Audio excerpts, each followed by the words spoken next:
you guys, welcome back to my channel for another video. Today I'm sitting down with you guys to do an updated Q&A. The last Q&A that I did, question and answer, I had my husband sitting in with me, and this time I am here alone to answer your guys' questions. I asked you on Instagram for questions and I got a bunch of them, so I've gone through and kind of taken out the ones that I answer constantly and chose some different questions to chat with you guys today on. And I want to thank Hiya Health for sponsoring today's video. You guys will hear more on Hiya here in a second.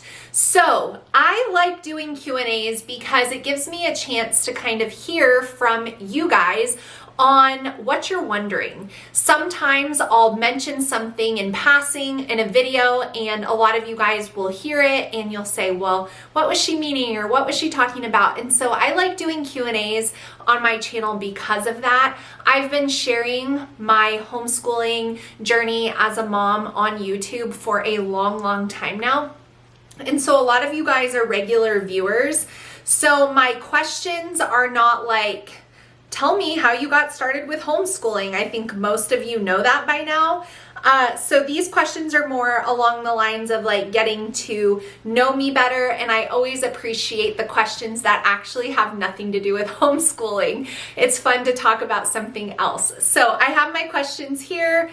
I've screenshotted them, and so we are going to jump into today's Q&A.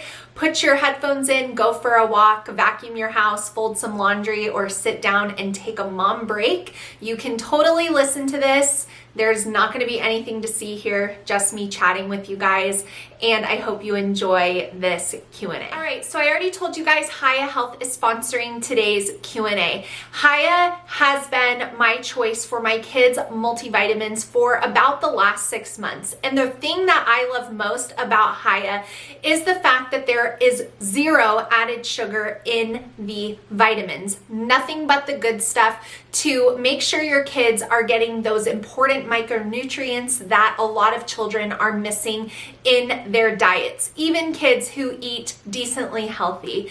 They taste amazing for even the pickiest eater. And the coolest part about Hiya is that their packaging is all recyclable, and the glass bottle is reusable. So once you get your bottle from Hiya, then you just need to refill that bottle with your vitamins that will arrive on your doorstep. So convenient, so you're not missing days, because we all know taking supplements and vitamins, consistency is so important with that. So if you guys want to check out Hiya Health, you can use my link down below to get 50% off of your first order. Try them, your kids will love them. And if you have a child that has any type of allergy, these are the most allergy-friendly children's multivitamins I've ever found. So make sure you check them out. Again, that's hiyahealth.com/graceandgrit.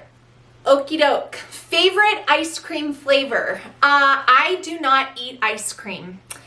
If I eat ice cream, I get a stomach ache like no other. My body does not like creamed things. So that means like cream sauces, ice cream, heavy cream, just anything like heavy on the dairy, my body does not do well. So I do not eat ice cream. I do love frozen yogurt, and that is one thing that I'm like sad that I can't eat. Every time I just give in and I'm like, oh, let's have a frozen yogurt night as a family, and I'll have a small amount, I get a horrible stomach ache. And so it's just not worth it. So no ice cream for your friend over here. The next question, how are my heart palpitations, and if better, what have I done to help them? So if you're new, you might not know, but I went through a little bit of a period where I was dealing with some heart things. So thank you for asking. My heart palpitations are so much better. And I did a couple of things when I was really struggling with them that I did them all at the same time. So it's hard for me to know which one was the answer because I kind of did all the right things at one time. But or if it was a combination of all the things working together. So I don't know which one it was, but one of the things that I had to do was get very, very, very honest with myself and my husband about anxiety. And I had to slow my roll down.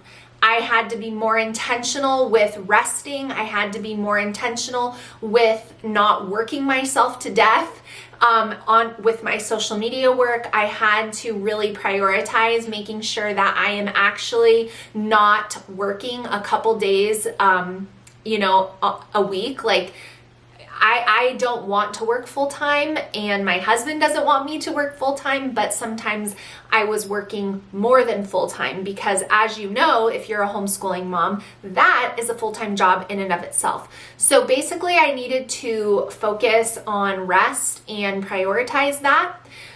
So I did do that. The other thing that I did was I made some adjustments to the intensity of my workouts, where I'm only doing super intense, like high intensity workouts, 1 or 2, sometimes 3 times a week, but I'm doing more, weightlifting and slower things to kind of help my body's internal stresses. And the other thing that I did that I think made a very, very big difference, and if I had to choose which one of those other 2 things or this thing was the answer, I'm gonna go with this thing. And I think that adding in Redmond Relight for salt and magnesium was what I was needing. I drink so much water and I sweat so much, and I live somewhere where it's super hot, and I never salted my food, that I think my sodium levels and my electrolytes were a little bit off balance, because I drink that every day religiously now, and I'm telling you guys, it has made a huge improvement. So those are the things that I did to help. I will still experience a few here or there randomly, but it is nothing like what I was experiencing before, and I'm super, super grateful. At the worst of it, it felt like my heart was just in a steady state of fluttering, and not like fluttering like I'm out of breath, like, oh my gosh, my heart is pounding out of my chest, but just like escaping butterflies in my chest cavity, and it just did not feel good. So I'm very grateful for that. The next question is, how do I get my 5-year-old to sleep in his room? I'm not going to answer this question because I've never struggled with getting my children to sleep in their room, but I've also never allowed a toddler to sleep in my room. When my babies were nursing and infants, I did co-sleep with them, but it was very important to Jake and I that our marriage be a priority, and just our space. You know, children can permeate every area of life, and it sounds bad to say, or maybe it doesn't, but you know, like having your kids in between you and your husband, in my opinion, is not necessarily the best thing for the marriage. You know, you take care of the kids all day, and they don't literally need to be attached to you at all times after a certain point. I'm not talking about in the newborn stage. So all of my kids transitioned into their own bedrooms around 1, maybe a little bit before that. And when they were nursing, you know, even if they would be in their rooms, they'd wake up in the middle of the night, I would go and grab them. But by 1, they were all pretty much sleeping through the night.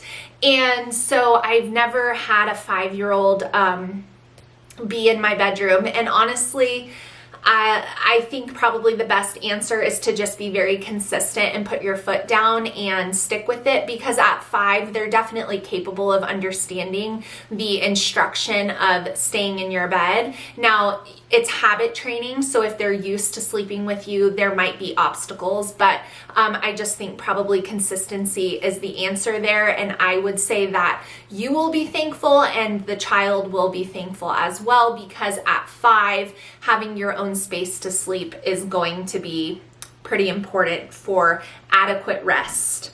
The next question, how long do math lessons take with the Good and the Beautiful? I've heard the workload goes up on level 4. Well, of course the workload goes up because the child is getting older, but how long a lesson takes is going to really depend on your child. So I can't say how long it will take your child. For me, my daughter is finishing Math 6 from the Good and the Beautiful, and she works on it between 30 and 45 minutes a day. So best exercise for after 40, weightlifting and walking, incline walking. The next question, are the BJU Press courses worth the money for only one class or subject? Absolutely. And I say pick the subject that you feel like you want your kids to get the best information, but you don't want to do the teaching. But yeah, they're amazing. What age do you allow your kids to date? So we don't have a set age per se, like magically on the stroke of midnight when you turn 16, you're allowed to date. It's definitely on a child by child basis and a maturity level and who the other person that they're interested in is and what is the context. And this is something we've just started barely dipping our toes into this water. But I will say that there is absolutely zero reasons why any child under the age of 16, 17 needs to be dating. I'm sorry, but your 14-year-old does not need to be dating, and that's just a mess waiting to happen. And they can gain the experience and learn how to be a gentleman or be, in those settings when they are older. I do not think that we need 13 and 14-year-olds who have barely just begun puberty having boyfriends and girlfriends. So even though we don't have a set age, I'm just saying I would never allow it any younger than 16 to 17. But again, we are barely dipping our toes into that water, and it's still not a free-for-all. It's like very, case by case, because there's really no point in casual dating, and everyone's intentions need to be made known. And what is the purpose of this? Why are we doing this? What are we hoping to get out of this? All that kind of stuff. And so if you're dating with a purpose, then what is that purpose when you're 13? There really can't be. And if you're like, well, it's for fun. Well, I don't know. Dating should be fun, yes, but I don't know if fun is necessarily has the seriousness of what I think and what Jake thinks needs to be brought into a dating relationship. So we don't have a set age, but there's absolutely no way ever that I would allow it for anyone under the age of 16 to 17. Just because of maturity. And like, if you can't even drive a car, then how are you gonna date? And why do you need to date if you don't even drive yet? And what does dating even mean? These are the questions that I'm asking. How have I handled a social teen who wants to go to school? Well, in my house, my kids have never voiced wanting to go to public school. They're very well aware of all of the insanity that takes place within the public school system. So my kids have never asked to go. But if they did, the answer would be no. And if they press the issue, then I would say that God has given me authority as their parent to decide what is best for them and their dad. And we've done that together. And so this is what we feel the Lord wants us to do. And I am accountable to God for the decisions that I make for you. Now, if you're an adult and you want to make a different decision for your children in the future, then you may do that. But I am not abandoning the conviction because my teenager wants to socialize. That's just ridiculous. That's not even the right perspective about their eternal souls and everything that is pulling at them. And so it just would never happen. So I would just tell them why. I would try to be empathetic and understanding, see if there was some type of need that I could meet, but I would never allow my child to make such a life-altering decision. So that's how we would handle it. with curriculum, how did I learn when to stick with one and when to switch? I think I did a whole video on this, but basically I'll summarize it for you. If it's working and your child is learning and they're enjoying it and you're enjoying it and everything's going smooth, don't change it. If there's tears, if there's frustration, if it's, if they're not learning, if they're not being properly challenged, then look into other options. But if everything is progressing and it's just like, oh, well, maybe that looks fun, or maybe that might be a better fit, I do not go out looking for anything else, because I am a firm believer, if it's not broke, we are not looking to fix it. So that is kind of the rule of thumb I go from there. The next question, go-to sites for unit studies. I really like Campfire Curriculum's unit studies. That's really the only unit study curriculum that I've done, other than the Good and the Beautiful Science units, which I do like. The next question is, can I explain a bit about what to expect with the homeschooling convention in April? So excited. Okay, so she's talking about the Kansas Home Educators Conference, where I am a keynote speaker, which feels very odd to say, but I am really excited to come. So all I really know is that the event is going to be 2 days. It's going to be held at a pretty large arena. I don't know how many people they're expecting. I'm like, how many home educators are there in the Kansas area? So let me know. I don't know what to expect. But basically the keynote speakers will give their talks, for a lack of a better word. And during the keynote speaking sessions, there won't be other speakers going on at the same time. So those keynote sessions is basically everyone who's there comes to those things, those sessions. And then after that, there's, shopping available for curriculum. I think lunch is going to be provided, and, chatting and fellowship. And then later in the days, there will be workshops, I think they're calling, which you'll be able to look at the list and kind of see which ones are something you're interested in and which ones you want to attend. So the workshop sessions are smaller groups of people because there's multiple going on at the same time. Like someone might be doing a workshop on homeschooling teenagers, someone might be doing a workshop on nature studies, someone might be doing a workshop on something else. And so you can choose which one you want to go to. So I am also giving, I think, two workshops. So I'm doing 2 workshops and a keynote session. So I'll be speaking 3 times. The keynote sessions are an hour long. Wow, talking for an hour on a stage.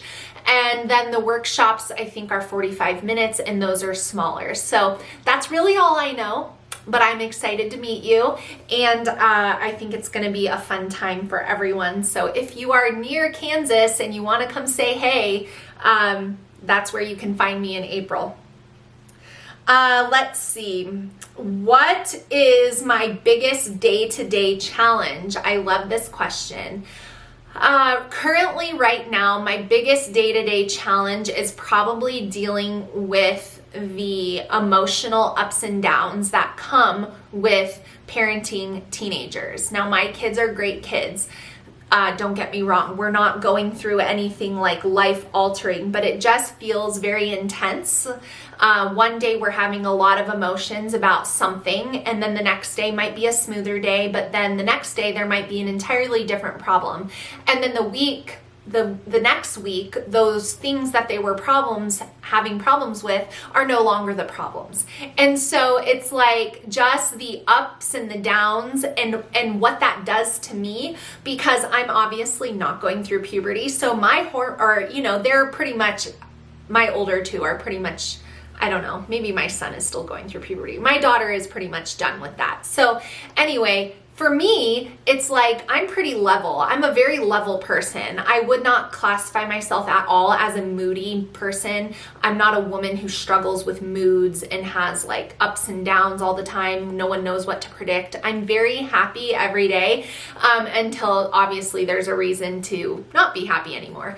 And so when my kids are this way and this way and this way and this way, and then all of a sudden this happens, and then they tell me something that they wanted to tell me a few days ago that they they forgot about, and then we need to like have a deep discussion about that, and it's just like, oh my gosh, the demands. So I would say that that's probably my biggest challenge right now, is just like responding to those things on the day-to-day, and then how that affects everybody else in our house. Because if one of my older kids is struggling with something, or they're overwhelmed with their life, or they need to have a hard conversation with a friend, or whatever it is, then that obviously affects the whole feel of the household.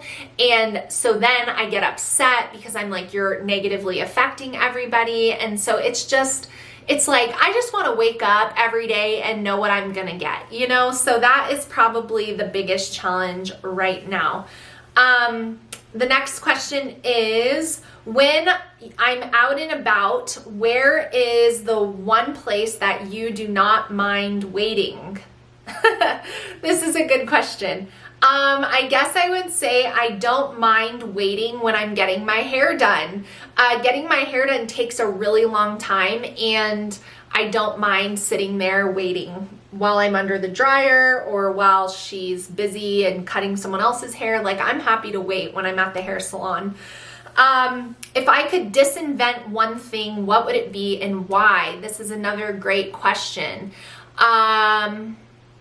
Disinvent. I would probably, this is probably going to be like a whoa kind of answer.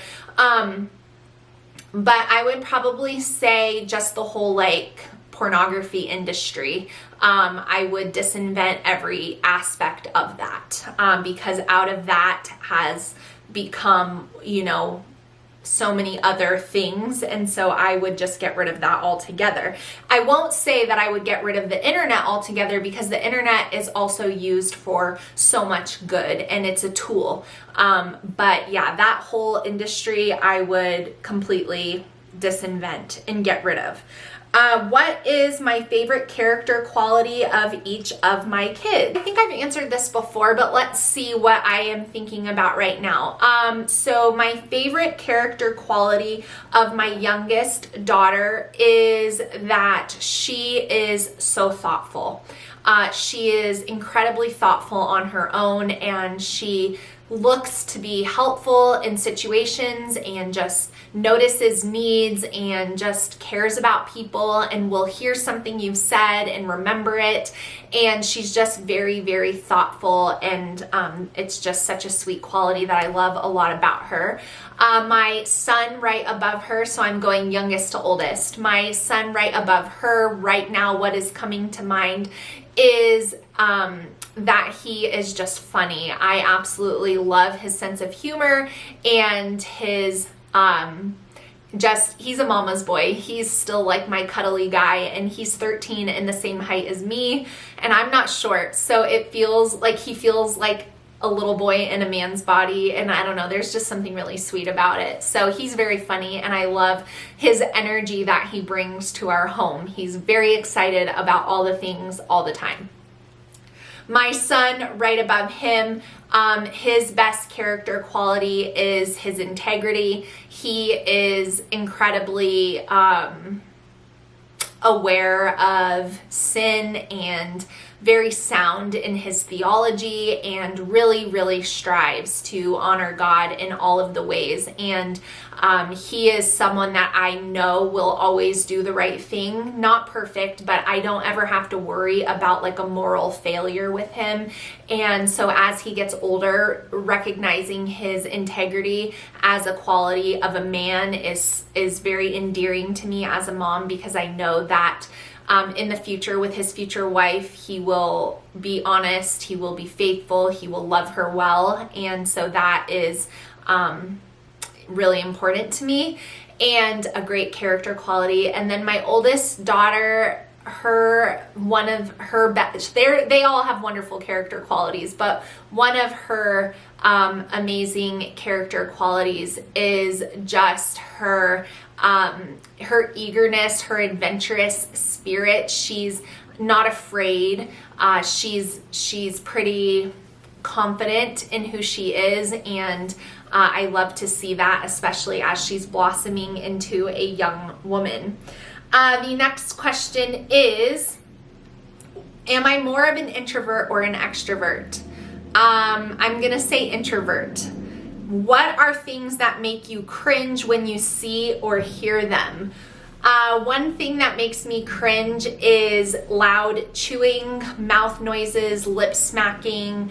Another thing is teeth grinding. Ooh, sends shivers up my spine. Another thing is vomiting. I really have the actual phobia of vomiting. It's a whole thing for me, so that is a no-go for me as well. Anyone who licks their fingers when they eat also makes me cringe. It's disgusting. Those are the ones that come to mind right away.